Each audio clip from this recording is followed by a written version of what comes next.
perbaikan utawa DPSHP. Terakhir, tanggal 15 Januari 2011 DPT ditetapke. Dadi ngono, Kang. Panjenengan iku kudu mlebu sik ning DPT. Oh, jadi kudu mlebu sik nembe kepenak ya, Din. Nggih, matur nuwun sanget, Pak. Mangke kula sak keluarga tak daftar. Monggo. Pastikan Anda terdaftar di daftar pemilih tetap. Dengan demikian, Anda dapat menggunakan hak pilih Anda dalam pemilihan Bupati dan Wakil Bupati Demak tahun 2011. Ingat, Minggu 6 Maret 2011.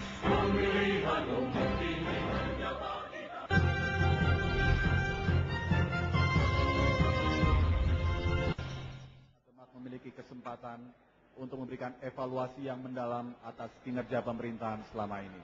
Mereka akan memilih pemimpin-pemimpin baru mereka, pemimpin-pemimpin yang akan menjadikan Demak lebih baik selama 5 tahun ke depan.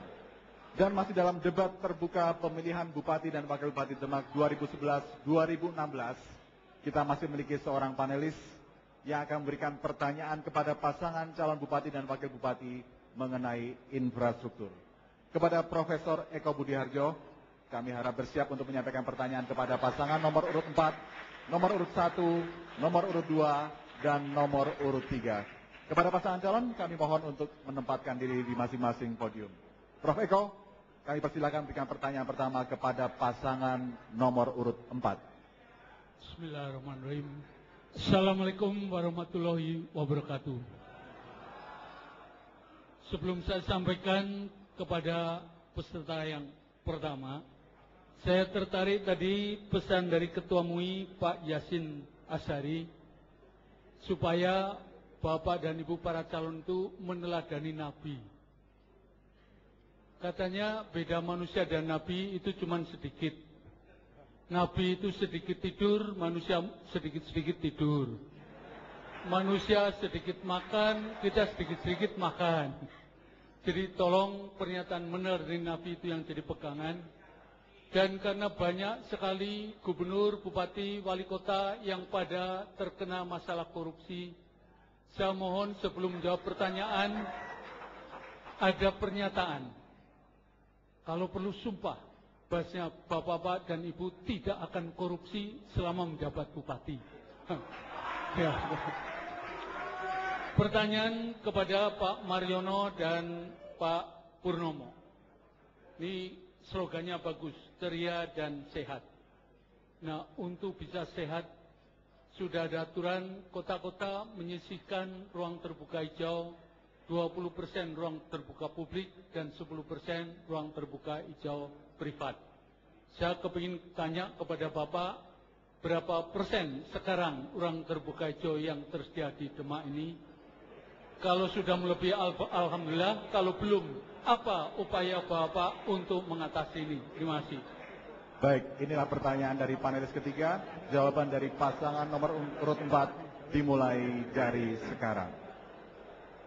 Yang kami hormati Prof. Eko Budiharjo.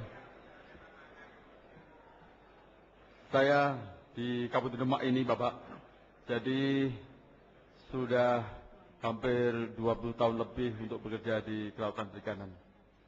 Yang ada ini sebetulnya baru tahap tataran menginformasikan, menginstruksikan kepada perusahaan-perusahaan yang memerlukan suatu investasi ke pemerintah Kabupaten Demak di Kabupaten Demak, ini yang diinstruksikan untuk mengisyaratkan bahwa sebagian dari ruang space itu 20% untuk bisa menjadi suatu ruang terbuka dan hijauan. Oleh sebab itu, khususnya untuk pemerintah Kabupaten Demak yang menginstruksikan kepada lingkungan pemerintah Kabupaten Demak, artinya wilayah Demak, ini sama sekali sebetulnya masih kurang sekali. Penghijauan di Demak ini masih saya rasakan masih kurang sekali. Walaupun sebetulnya sudah ada gerakan untuk 1000 penanaman pohon, 1 juta pohon, tapi realisasinya, pelaksanaannya belum dapat dirasakan semaksimal mungkin. Sebagai contoh untuk menghijaukan satu green belt sabuk hijau, ini sangat-sangat minim sekali di dalam rangka mengamankan pantai kita dengan sabuk hijau yang ada di sepanjang pantai kita. Sehingga kerusakan ini akan menjadi suatu akibat daripada tidak adanya sabuk hijau. Green bed yang kurang tebal itulah mengakibatkan kerusakan yang ada di laut kita, di pantai kita. Terima kasih, Pak.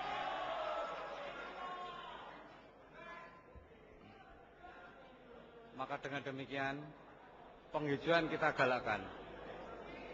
Suatu contoh, pabrik-pabrik yang kita canangkan untuk penghijauan di sepanjang jalan, mulai masuk Demak dari Semarang sampai ke Kudus. Suatu bukti kepedulian para pengusaha yang masuk ke Demak, terutama menata tanam dan menanam pohon di sepanjang jalan.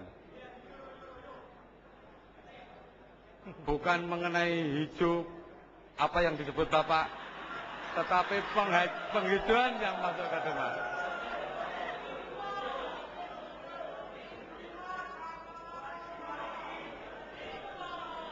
Maka dengan demikian kepedulian masyarakat Demak untuk penghijauan sekarang peduli sekali, dan masyarakat Demak yang aman, tertib, dan sejahtera.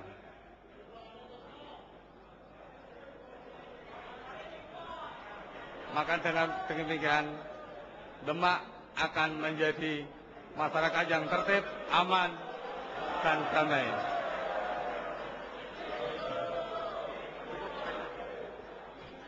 Pasangan nomor urut 4 masih menyisakan waktu tapi tidak menggunakan. Tepuk tangan untuk pasangan nomor urut 4 atas pertanyaan dari panelis nomor urut 3. Selanjutnya Prof. Eko akan berikan pertanyaan kepada pasangan nomor urut 1. Kami persilahkan.